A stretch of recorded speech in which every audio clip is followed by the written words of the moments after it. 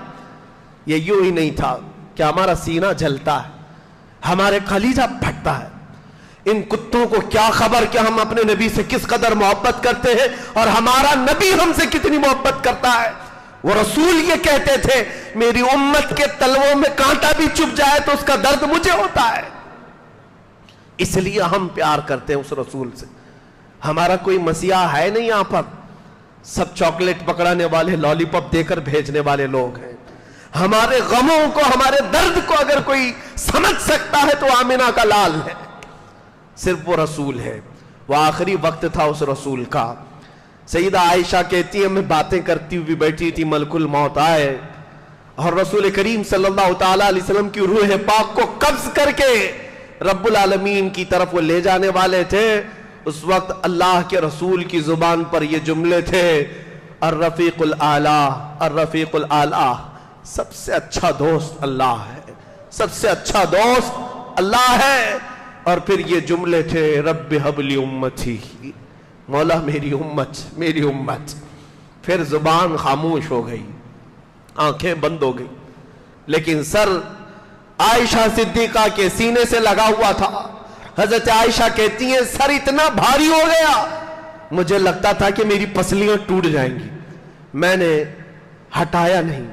اور حضرت عائشہ کہتی ہے میرے سامنے کبھی میں نے کسی کی روح جاتے ہوئے دیکھا ہی نہیں تھا.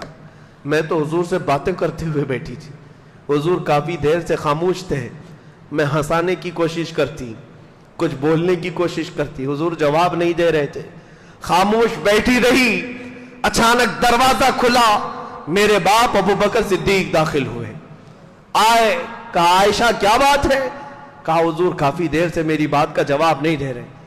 حضور صلی اللہ تعالی علیہ وسلم کو بستر اقدس پر سلایا، صدیق اکبر نے پیشانی پر ہاتھ رکھا، چیخ نکل گئی۔ وہ صدیق یار غار ایک لمحہ حضور سے جدا ہونے کو برداشت نہیں کرتے، پیشانی کو چوما اور کہا واللہ یا رسول اللہ لن یجمع اللہ تبارک و تعالی لن یجمع موتین علیک، اے اللہ کے رسول قسم رب ذوالجلال کی، دو موتیں کسی پر اللہ جمع نہیں کرے گا، ایک موت آنی تھی وہ آ گئی، ایک موت آنی تھی وہ آ گئی، آپ ہم میں سے چلے گئے۔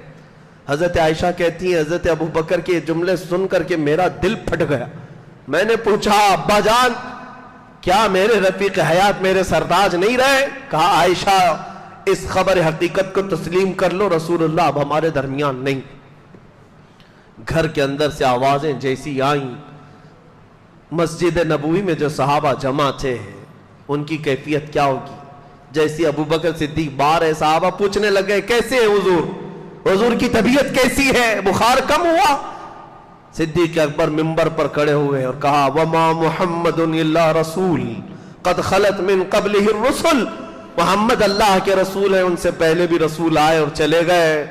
ومن افئن مات او قتل انقلب على عقبیہ فلن يضر اللہ شیئا، یاد رکھو وہ انتقال کر چکے ہیں، وفات پا چکے، ان کے بعد اگر تم میں سے کوئی پیچھے پھر گیا، ان کا دین چھوڑ دیا تو اللہ کو کچھ نقصان نہیں پہنچا سکتا۔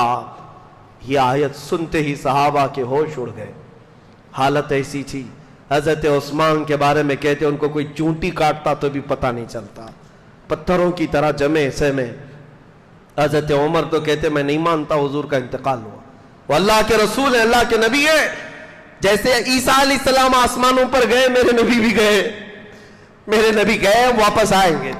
اور ان کا اپنا یہ فرط محبت میں تھا، تلوار اٹھا کر مدینے میں گھومتے تھے، خبردار اگر کسی نے کہہ دیا محمد صلی اللہ علیہ وسلم کا انتقال ہوا میں گردن مار دوں گا، میرے رسول واپس آئیں گے۔ حضرت عمر کو سنبھالا، یہ اسٹیبلشمنٹ کا وہ اہم نقطہ تھا، یہاں سے باضابطہ اسلام کی تاریخ شروع ہے، رسول پاک کے بعد اب جو باغ دور سنبھالنی تھی وہ سب سے اہم ذمہ داری تھی رسول کریم صلی اللہ تعالی علیہ وسلم کی وفات کی خبر کا یقین کرنا ہی تھا۔ صحابہ نے کر لیا، صحابہ نے کر لیا، پیر کا دن تھا، حضور صلی اللہ علیہ وسلم وفات پا گئے۔ 2 دن تک صحابہ حضور پر نماز پڑھتے رہے، الگ الگ آ کر کے جماعت جماعت، حضور کے حجرے میں ہی نماز ہوئی۔ صحابہ میں یہ اختلاف تھا کہ حضور کو کہاں دفن کیا جائے، کچھ کہتے مکہ میں، کچھ کہتے بیت المقدس میں۔ پھر ایک حدیث سنائی صحابی نے، کہا حضور نے فرمایا تھا جس نبی کا جہاں انتقال ہوتا ہے وہ وہیں دفن ہوتے ہیں۔ صحابہ اکرام نے اس حدیث پر عمل کیا، اس کے بعد رسول کریم صلی اللہ تعالی علیہ وسلم کو حجرہ عائشہ میں جہاں حضور کی وفات ہوئی قبر پاک کھودی گئی۔ مدینہ طیبہ کے مشہور قبر کھودنے والے 2 صحابہ تھے، لحد بنائی گئی، ایل شیپ میں جو ہوتی ہے وہ لحد ہے، حضور صلی اللہ علیہ وسلم کو پسند تھی۔ قبر یعنی ایک صندوق باکس والی ہوتی ہے اور ایک ایل شیپ میں ایسے سیدھے کھود کر کے نیچے ایک اور کھڈا ہوتا ہے، وہ لحد ہے، حضور صلی اللہ علیہ وسلم کے لیے لحد بنائی گئی۔ قبر میں اترنے والے صحابہ میں حضرت علی کرم اللہ وجہہ الکریم، حضرت عباس، یہ صحابہ ہیں۔ قبر میں حضور صلی اللہ علیہ وسلم کو اتارا، اب یہ آخری بات ہے، اس کے بعد میں اپنی گفتگو ختم کرتا ہوں۔ حضور صلی اللہ تعالی علیہ وسلم کو قبر انور میں اتارنے کے بعد یہ صحابہ کہتے ہیں اب بھی حضور کے لب ہل رہے تھے، تو زندہ ہے واللہ، تو زندہ ہے واللہ، میری چشم عالم سے چھپ جانے والے جو تم کو مردہ کہے وہ مردہ ہے واللہ، تو زندہ ہے واللہ۔ فرماتے صحابی ہم نے کان لگائے، حضور کے لب ہل رہے تھے، اس وقت کان سے آواز یہ آ رہی تھی، زبان سے آواز یہ آ رہی تھی کانوں میں، رب اغفر لامتی فانہم لا یعلمون، اے مولا میری امت کو معاف کر دینا اس لیے کہ مجھے نہیں پہچانتی ہے۔ اس کے بعد حضور کی قبر بند کر دی گئی، مجھے آج بھی وہ جملے یاد آتے ہیں. اس رسول نے آخری وقت دعا کی تھی, مولا میری امت کو معاف کر دے. اے امتیوں, میں تم سے پوچھتا ہوں, تم نے اپنے رسول کے لیے کتنی مرتبہ ہاتھ اٹھایا؟ اپنے رسول کے لیے کتنی مرتبہ درود کی محفلیں کی؟ کتنی مرتبہ؟ انگلیوں میں گنو گے. وہ رسول تو ایک رات بھی تمہیں فراموش نہیں کرتے تھے.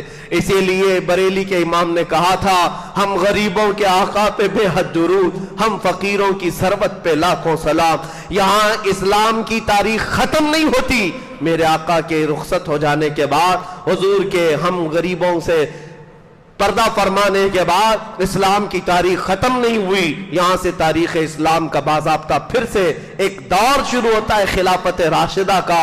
خلافت کیسے قائم ہوئی اور خلافت کے اسباب کیسے بنے اور خلافت کو کیسے سنبھالا گیا, انشاءاللہ آگے کی محفلوں میں عرض ہوگا. لیکن جاتے جاتے آج میں اس بھری رکت والی محفل میں جو تاریخ اسلام میں نے عرض کی ہے, بارگاہ مصطفیٰ میں میرا دل بے قرار ہے. عرض یہی کرتا جاؤں گا, یا رسول اللہ یہ بھولی ہوئی امت ہے, یہ آپ کو بھولی ہوئی امت, دور آئی ہوئی امت, دنیا کی چکا چون کو دیکھ کر, دنیا کی رنگینیوں کو دیکھ کر کے اس دلدل میں پھنسی ہوئی امت ہے. اور یہاں سے پکار کر پھر کہتی ہے, ابھی وہ امی فدا کا یا رسول اللہ, میں مجرم ہوں آقا مجھے ساتھ لے لو, میں مجرم ہوں آقا مجھے ساتھ لے لو, کہ رستے میں ہے جا بجا تھانے والے, چمک تجھ سے پاتے ہیں سب پانے والے, میرا دل بھی چمکا دے, میرا دل بھی چمکا دے. چمکانے والے برستا نہیں دیکھ کر ابر رحمت, بدوں پر بھی برسا دے برسانے والے. یا رسول اللہ کون دیتا ہے, دینے کو منہ چاہیے, دینے والا ہے سچا ہمارا نبی. ہم غریبوں کے آقا پہ بے حد درود, ہم فقیروں کی ثروت پہ لاکھوں سلام. کام وہ لے لیجئے تم کو جو راضی کرے, ٹھیک ہو نام رضا تم پہ کروڑوں درود. وآخر دعوانا الحمدللہ رب العالمین. یہ قصہ لطیف ابھی نا تمام ہے, جو کچھ بیاں ہوا وہ آغاز باب تھا, لیکن رضا نے ختم سخن اس پہ کر دیا. خالق کا بندہ خلق کا آقا کہوں تجھے. وآخر دعوانا الحمدللہ رب العالمین.